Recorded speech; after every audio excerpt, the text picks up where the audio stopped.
Hey guys, thanks for tuning in. I wanted to do a video. We just got back from Indiana Dunes National Park um, and currently sitting here at Maumee Bay State Park. Great park. I'll do a separate video on that. I need to get some more footage, but we just got here yesterday. Great park. If you're familiar with any of the other Ohio state parks, kind of in the northern central Ohio, it gives me a lot of similarities, I think, to Delaware State Park. A big open sites, a lot of privacy, very well taken care of. Obviously, we're up here in Lake Erie, so that's a little bit different than Delaware. But ultimately, I want to talk a little bit about some of the things we've been doing. Of course, we're towing our 2025 Rockwood Mini Lite 2519S with our Cybertruck, a dual motor Cybertruck, and have been since May 1st. Been on the road a little bit. Started off, kind of bouncing around here in Ohio and staying around Central Ohio to get some things wrapped up. But May 1st, I believe, is kind of when all that got kicked off. We've been ultimately Delaware State Park, Alum Creek State Park, Indian Lake State Park. We've been up to Lighthouse Point and Cedar Point.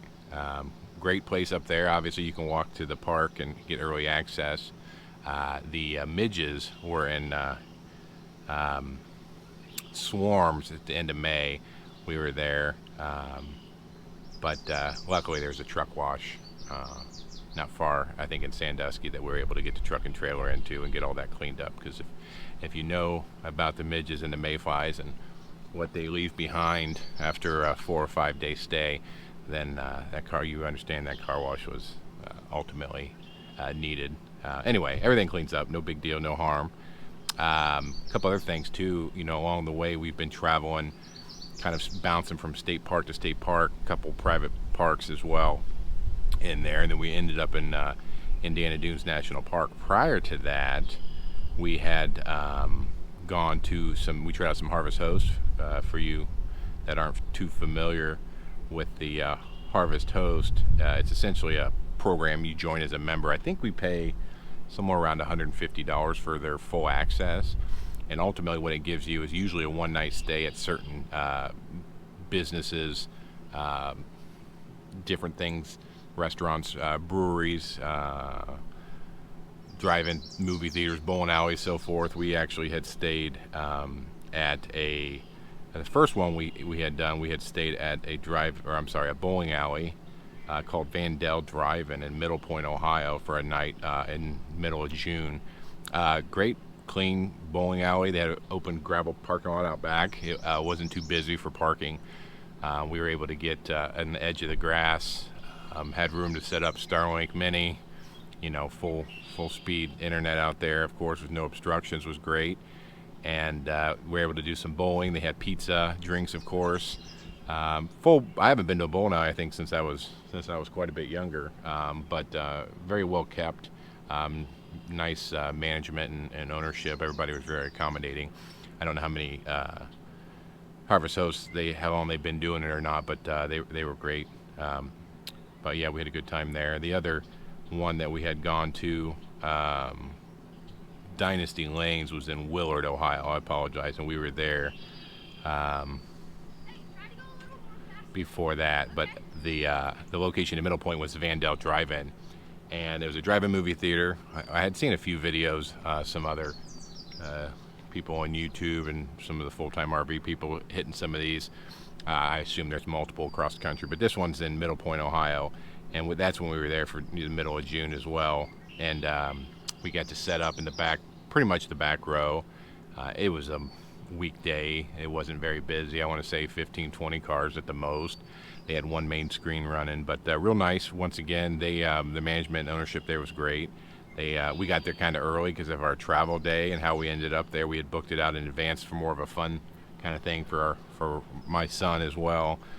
And we had ended up going, I think we got there at 3 or 4 o'clock. It was pretty hot. Fortunately enough, with our Mini Lite, we have the power package. We were able to run the AC, get some solar there.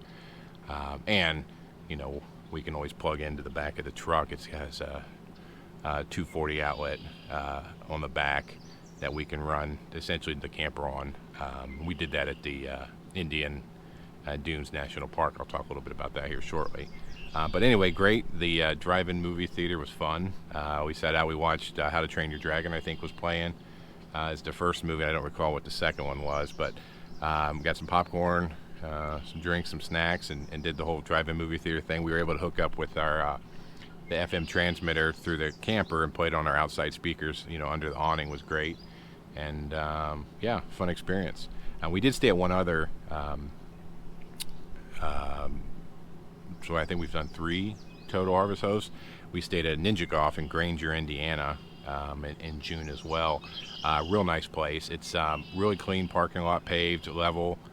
It is kind of, I don't know if it's a chain or not, but we met the owner there, and they seem to be very accommodating as well. They sell ice cream and some other snacks, and then it's essentially a super putt-putt place. One of the nicest putt-putt miniature golf courses I've ever seen. They had 3 different, I think they had 27 holes, and so forth, but very accommodating. The owners allowed us to, if we wanted to, we ended up kind of getting done. It was a little hot, but was going to let us play after hours and everything. Really, really nice group of people there as well. But Ninja Golf in Granger, Indiana, good Harvest Host. I don't know how many total trucks and trailers or campers they could accommodate. We were the only ones there on the back, but it was, they probably have a few, I would say, if they start getting more busy, depending on the day of the week.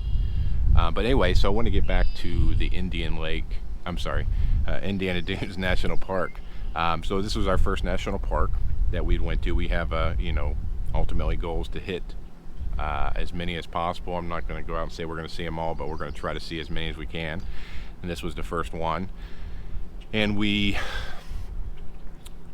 stayed in the Indiana Dunes National Park campground. There's also a state park campground that I did not have time or end up getting the chance to explore. I wish we would have, and maybe when we're by through we'll check it out. The Indiana Dunes National Park is in the middle of a forest, so for that, what that means is, number one, no Starlink if you're dependent on that, or some type of satellite internet connection, which we are working from the road, so we are. But fortunately enough, we did have Verizon 5G coverage, so we were able to use our hotspots. Take a big chunk out of that data, of course, but they were for about 4 nights. Also, there's no solar. And the one thing in this national park is, you may or may not know, and a lot of them are like this, I guess, but no hookups at all. So no electricity, of course, no water. You can get, there's a dump station and a fill station, and then they have a few spigots around if you had some cans to fill up, but no direct hookups at the campground.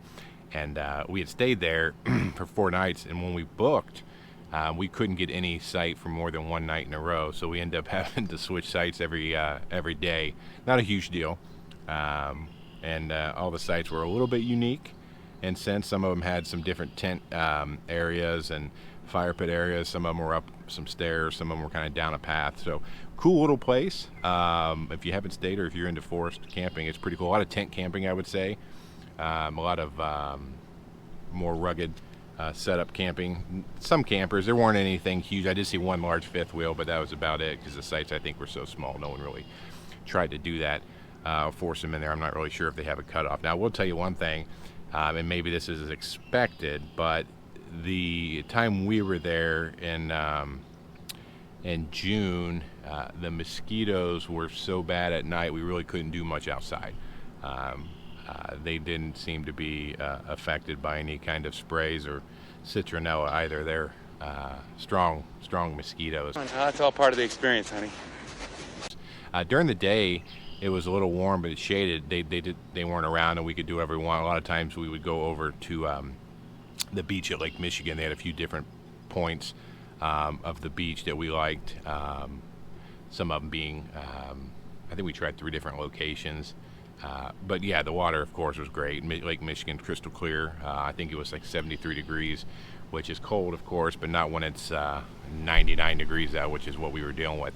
The great thing, back to the point of camping in the woods there at the national park, was without hookups, we were able to plug the camper into the back of the truck. And I hadn't done that before. I knew it would. I just didn't know what type of power levels it uses.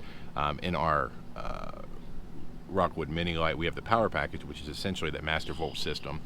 And we have 1,000 watts of solar. We have a 3,000 watt inverter and a 460 amp hour battery that we got as an option through the factory. Everything's been working great, but I wasn't sure, you know, what that would do, what we would require to run off the truck combination. So we plugged into the truck, I don't know if it was night 1 or 2, and to see what it would do, because it was super hot. I mean, it was 99 degrees. It seemed that whole week we were there. And once the battery was charged, which only takes about 2 hours in the trailer, once the battery was charged, I think we were only using about 1% per hour. So, you know, from bed until the next day when we kind of got moving, I think we only dropped like 10%, which wasn't a big deal, especially because right near the Indiana Dunes National Park, there's a supercharger just like 6 miles away. So I could run over and top off whenever. It wasn't a big deal, and then, you know, plug in. But we were operating kind of as if we were on full electricity hookup. And I think we went to the dump station once when we were moving between days, because the gray tank or the showers was getting a little full. But we were able to run the AC as if we had full hookups. It was pretty nice, especially as muggy as it was. You know, we walk into our camper, it was kind of frosty compared, you know, to being out in the heat. But overall, it's our first national park. We went to the visitor center. I understand that the visitor center, I think, is shared with the state park as well, but the rangers were great, really nice and helpful. They had some displays there. We wanted to do, they had a pitcher plant or a bog tour, but they were only running that on Sundays, I believe, so we weren't able to do that. We spent a lot of time at the beach and driving through. It's an interesting national park, and I don't know if there's others like this out there. Maybe there are, but there were houses like peppered in between, like private property inside the national park, where you would drive around one corner and you could obviously tell it was a private home. Anyway, yeah, it was kind of interesting with some of the entrance in it and where you were right there off of 12. But we had a good time. I think if we go back, we might check out the state park just to see how the camping is there.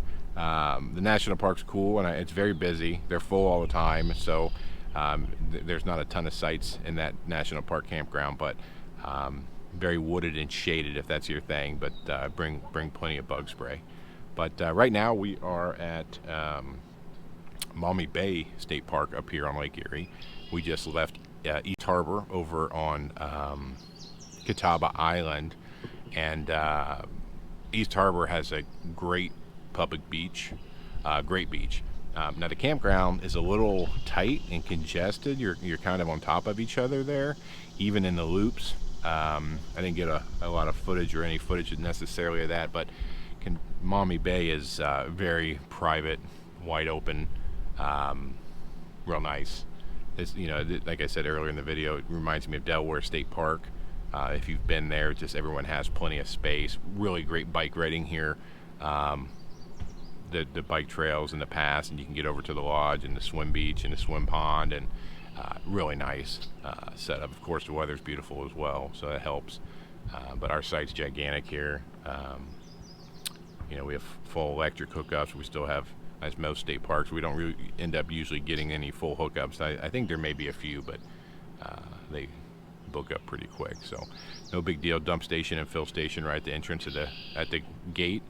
And anyway, I'll put that, get some footage, and I'll put a video. I plan to put a video together, Maumee Bay and what's next. We have plans here shortly too. We're going to be going to the Cuyahoga National Park up in Cleveland area, and get some footage and do some videos on that. But other than that, that's kind of where it's at. Just wanted to put this together to bring everything in, show some of the footage I've got so far. I'm gonna try to get some more video of some of the things, but we're full time, and we got some plans here, wrapping up around Ohio. Then we're gonna head east and down the coast and do some stuff that way too. But all right, if you're still with me, thanks for watching, and see you soon.